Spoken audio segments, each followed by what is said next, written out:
Governor സെനറ്റിലേക്ക് നടത്തിയ നോമിനേഷനെ കുറിച്ചാണ് മുഖ്യമന്ത്രി പറയുന്നതെങ്കിൽ കേരള സർവകലാശാലയുടെ സ്റ്റാറ്റ്യൂട്ട് അനുസരിച്ച് സർവകലാശാല സെനറ്റിലേക്ക് ആളുകളെ നോമിനേറ്റ് ചെയ്യാനുള്ള വിവേചന അധികാരം ചാൻസലർക്കുണ്ട്. മുഖ്യമന്ത്രിയുടെ കൂട്ടത്തിൽ ഈ നിയമങ്ങളൊക്കെ വായിച്ചു നോക്കാൻ കഴിയുന്ന ആരെങ്കിലും ഉണ്ടെങ്കിൽ അത് ആരെക്കൊണ്ടെങ്കിലും ഒന്ന് പരിശോധിപ്പിക്കണം. ഒരു ആളുടെയും ശുപാർശ സ്വീകരിക്കേണ്ട ബാധ്യത ഈ കാര്യത്തിൽ ചാൻസലർക്കില്ല. വൈസ് ചാൻസലറും മുഖ്യമന്ത്രിയും ആരാണെങ്കിലും ശരി, കഴിഞ്ഞ കാലങ്ങളിൽ പാർട്ടി ഓഫീസിൽ നിന്ന് കൊടുത്തയക്കുന്ന ലിസ്റ്റിൽ അതേപടി താഴെ തുല്യം ചാർത്തി വിടുന്ന ഗവർണർമാരുണ്ടായിട്ടുണ്ടാകും. പക്ഷെ ആരിഫ് മുഹമ്മദ് ഖാൻ അങ്ങനെയുള്ള ഒരാളല്ല എന്ന് ഇപ്പോഴേതായാലും മുഖ്യമന്ത്രിക്ക് മനസ്സിലായിട്ടുണ്ടാകും.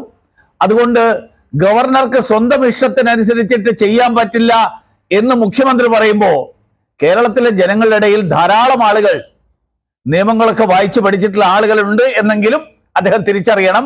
അദ്ദേഹത്തിന്റെ സ്വന്തം അജ്ഞത അദ്ദേഹം വെളിപ്പെടുത്തുകയാണ് ഇതുപോലത്തെ പരാമർശങ്ങളിലൂടെ അദ്ദേഹം ചെയ്യുന്നത്.